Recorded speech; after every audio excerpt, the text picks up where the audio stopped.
Fishing a river system can be a complex task. Today, Larry is fishing the Arkansas River near Dumas in southern Arkansas. Let's join Larry and see if we can learn anything from today's lesson, Exploring River Systems.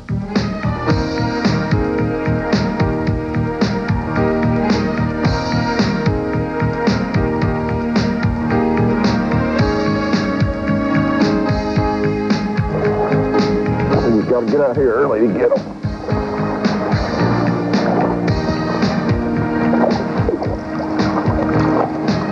Hey, that's a Kentucky. And not a bad Kentucky. See, if you get out here early, occasionally you get the early bird. Or maybe it's the early bird gets the worm. Not a bad little fish to start with.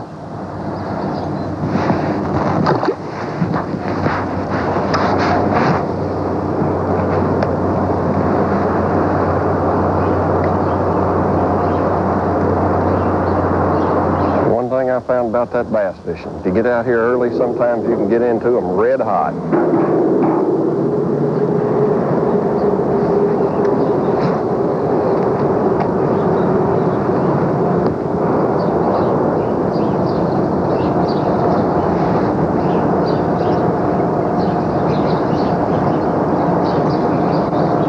There ought to be a big largemouth on them rocks this morning.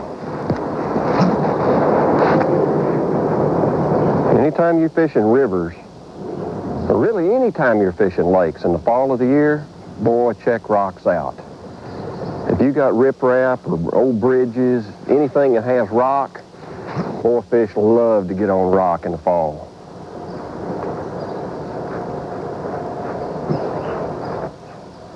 Usually rock riprap means, to me, it means places that are washed out, where the wind has been blowing in and the water's been undercutting the bank maybe, and people come in and build that bank up with riprap to protect their shoreline, and what it does is it puts deep water right up close to the bank.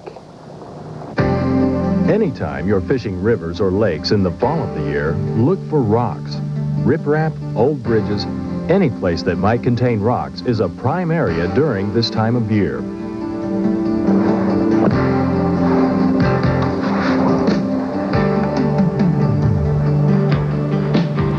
And anytime you've got a pattern like this going early in the morning, a lot of times that means hustling. I mean, to be the most productive and to catch the most fish. I mean, you hit key little stretches, kick that trolling motor on high, and head up to that next little point, either that or fire up your big engine and move up there. Don't waste a lot of time on areas that are maybe flat. If you figure out their own points, boy, crank up and go from point to point to point. Don't waste a lot of time. Sometimes you'll find a stretch of riprap that may be 200 or 300 yards long that's good, and you can go back and forth and catch fish. But a lot of lakes and rivers, you got to keep that boat moving and hit key stretches and take advantage of that first hour in the morning.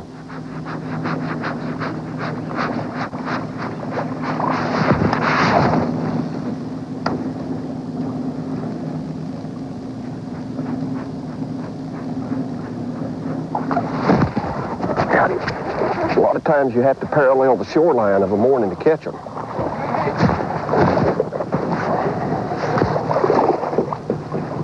See there, that's another Kentucky. But he's fun.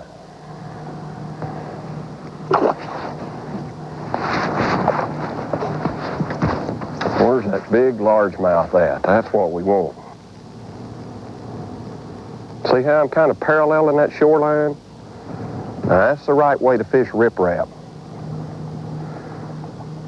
I don't like to get in too close because a lot of times there will be a little pile of rocks or something out away from the main edge. Maybe out here in 4 or 5 foot of water. If you're in there too close, you'll miss that, and that's where a big one will be. Big bass would rather have something away from that shoreline than right up against it. That's just their nature. One of the best techniques for fishing riprap is to keep your boat out from the shoreline and to cast somewhat parallel to it. This keeps your bait in the strike zone longer. The area Larry is fishing at the moment drops rapidly from 1 to 2 feet to a depth of 20 feet. The 3 to 4 foot range of this steep area where the river channel cuts in close to the bank has been the most productive. I said I got 20 foot, there ought to be a fish getting on there, and I throwed it up there and one got it.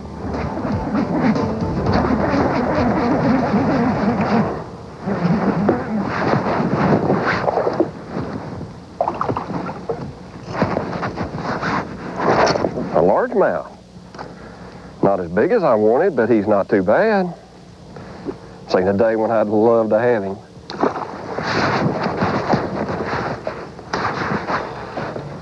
Right where he ought to be. As soon as that water got 20 foot deep. Riprap is always a good area to fish, especially in the fall of the year. Early in the morning, try a buzzbait or other topwater bait. If the topwater bite quits or is non-productive, try a crankbait or spinnerbait. If the fish don't seem to want to chase a bait, then try moving into the backwater areas.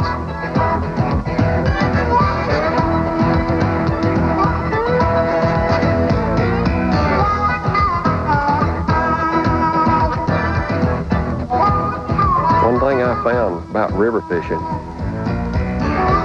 is when that chasing period is over, about the only thing that I can get them to bite or catch them on is just pick up a flipping stick or a pitching rod and put on a big jig and start pitching at all the cover you can find, maybe in one of the backwater areas.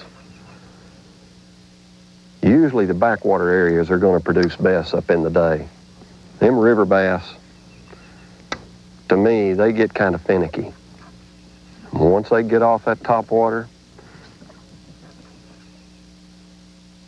you know, unless they'll chase a crankbait. Now, if they'll chase a crankbait, I can still catch them out on that river. But when the water's hot like this, I can't get them to chase very good.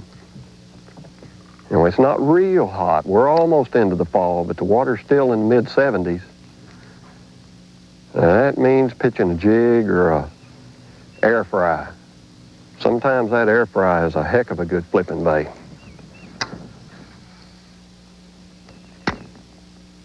Just hit every piece of cover you can find. Check the flat side of the creek. Hit the steep side. You know, hopefully you can develop a pattern on whether they're on the side that's got the deeper water close or on the flat side. Got to hit the stumps, the twigs, the grass, pitching everything that you can see until you get a good pattern going.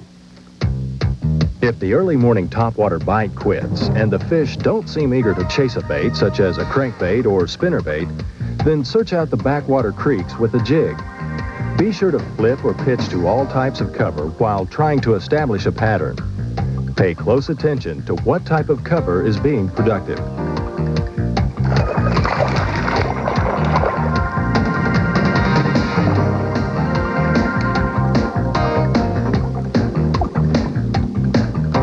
Another just a keeper.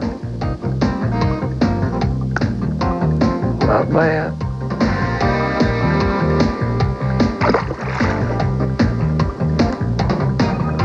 He was down under that thick stuff a little thicker there. Maybe I hadn't been probing quite deep enough.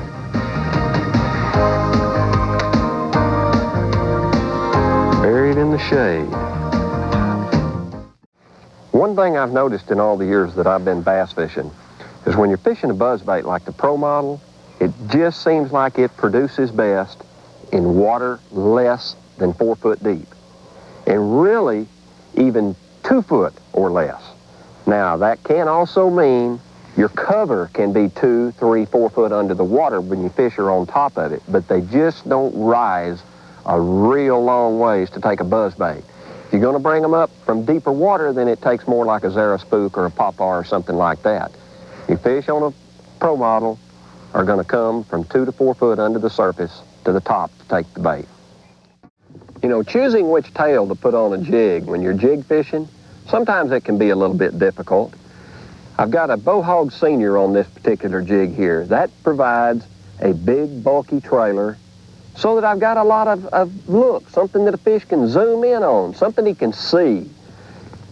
When I'm using a big trailer on a jig, normally I'm fishing for pretty big fish, and the main thing is I'm fishing heavy cover, heavy wood, heavy grass, just some kind of heavy cover, and that's when I'll use a big tail, or early spring rock fishing where I want it to float down real slow. That's when I'm going to select a big trailer. The best early spring trailer that you can get is a big, bulky pork chunk. Makes that lure fall slow, keeps it in the strike zone.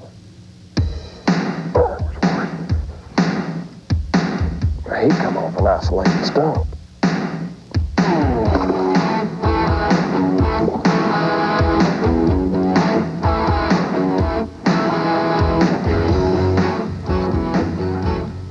Isolated stump, just a keeper, just a good keeper. Yeah, I'd like to had you before, too.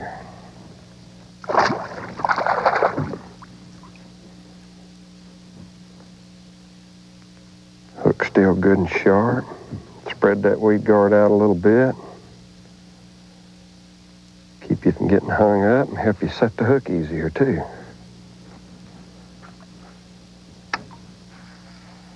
That's what I mean. You just never know. Stump, floating grass, log, you just have to hit everything.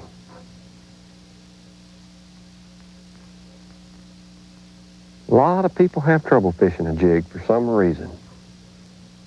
And I think the main reason is you want to work it rather than put it where the fish lives. And the other reason is you don't feel the strikes. When you drop it in their house and they catch it, I mean, a lot of times they're not going to move with it. They just catch it and sit there and hold it. And you pick up and you feel that little bit of tightness. Not really solid, you just feel tightness, but yet you're afraid to jerk. Don't be afraid to jerk with a jig or a worm or any lure that you're pitching in cover. When that line goes slack and it's on the bottom and you lift up and it's just kind of snug, hold it there just a second. And I mean, if there's any doubt in your mind, go ahead and hit it. Don't wait on him to go before you jerk. When fishing a jig, worm, or any other bait you fish in cover, if you lift up on the bait and feel a snugness or tightness, hold it a second. If there's any movement or any doubt in your mind, quickly set the hook. Moving back into one of the many backwater creeks has proven to be somewhat productive. Larry has found that today, the key areas are where the channel bank would start to flatten out in the bends of the creek. Laydowns, logs, or stumps were the most productive type of cover.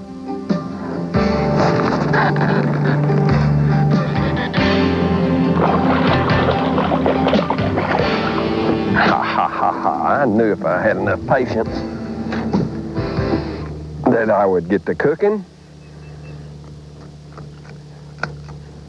That's a pretty bass. A good Arkansas River chunk. Not a big one, but a nice fish.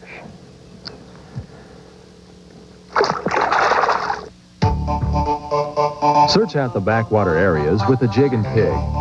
Flip to all types of cover on both sides of the creek.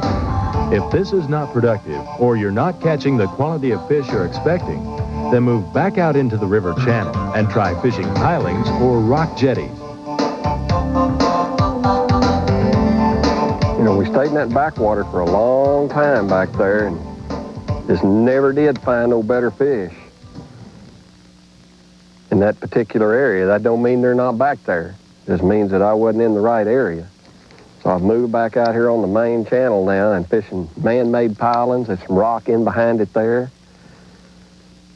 It's the kind of place where bass live, and when the current's moving just right and it's flowing, there's a little bit of flow out here today.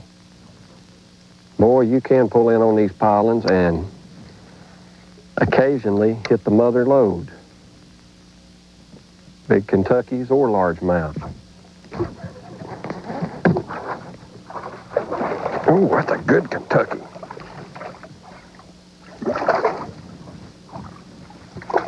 There is an Arkansas River Kentucky, by George. Look at that one.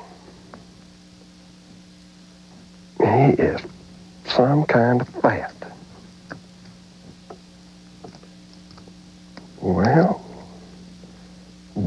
is a good Kentucky now.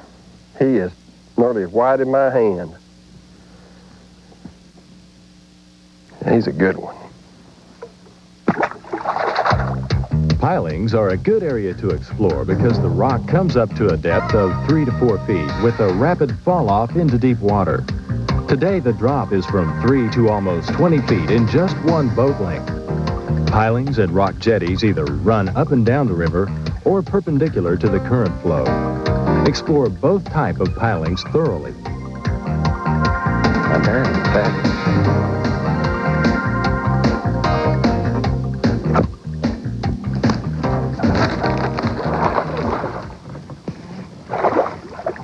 Another nice Kentucky, too. Footballs. Boy, them's good ones.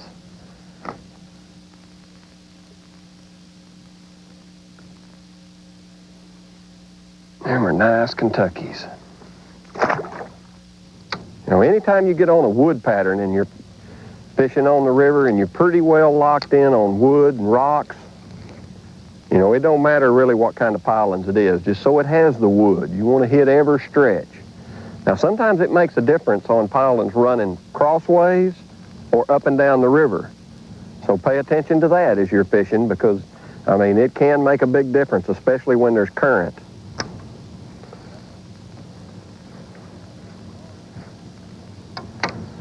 The only way I know to do it is just fish pilings that run parallel to the river and then fish some that run horizontal and hope you can develop the right pattern for that day. That's one of them patterns that can change on you from day to day because they vary the current flow in the river. Boy, and that varies the way the fish bite, too.